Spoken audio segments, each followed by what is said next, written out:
mga sign na nawawalan na siya ng interes sa'yo. Una, hindi na kayo halos nagkikita katulad ng dati.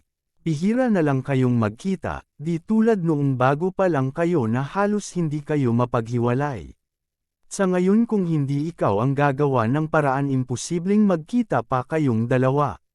Minsan pa nga may time na nagdadahilan siya upang hindi kayo magkita. Pangalawa, lagi siyang nagdadahilan sa'yo at ramdam mo na hindi na ikaw ang priority niya. Pahirapan na ang pagsasama niyong dalawa, lagi kasi siyang may dahilan kung bakit magkaiba na ang schedule niyo. Pansin mo pa nga na kung para sa ibang tao lagi siyang may time pero sa'yo busy siya palagi. Pangatlo, hindi na siya nagpaplano na pumunta sa ibang lugar na kasama ka sa hinaharap. Sa tuwing magbabanggit ka ng pagbisita sa isang lugar wala kang naririnig na anumang salita mula da kanya. Minsan pa nga parang sinasadya niyang ibahin ang usapan sa tuwing magbabanggit ka ng pagbabakasyon. Hindi na kasi siya interesadong makasama ka sa mga lokaran. Pang-apat, madalang na siyang tumawag at mag-message sa'yo. Hindi tulad noong bago pa lang kayo na lagi siyang tumatawag o kaya nagsesend ng messages sa'yo. Ngayon hindi na. Minsan pa nga ilang araw na hindi na siya nagpaparamdam sa iyo at nibalita tungkol sa kanya wala ka. At natitiis niyang wala kayong komunikasyon sa isa't isa. Panglima, wala na yung dating pagmamahal. Sa ngayon hindi mo na maramdamang mahal ka niya, ni hindi ka na nga niya niyayayang mag-date kayong dalawa.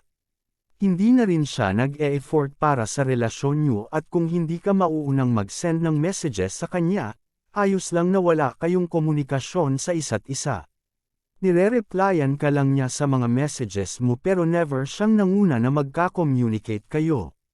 Pang-anim, nag-iba na ang ugali niya. Kung naaalala mo pa na dati ang sweet at ang bait-bait niya sa'yo, ngayon iba na ang ugaling ipinakikita niya. Para pang ang sinasadya niyang gawin ang mga bagay na ayaw mo upang magkaroon kayo ng hindi pagkakaunawaan.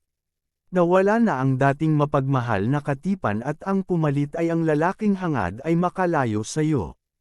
Pang-pito, walang pag-usad ang relasyon nyo. Kung napapansin mo na medyo matagal-tagal na rin kayo at wala pa ring nararating ang relasyon nyo.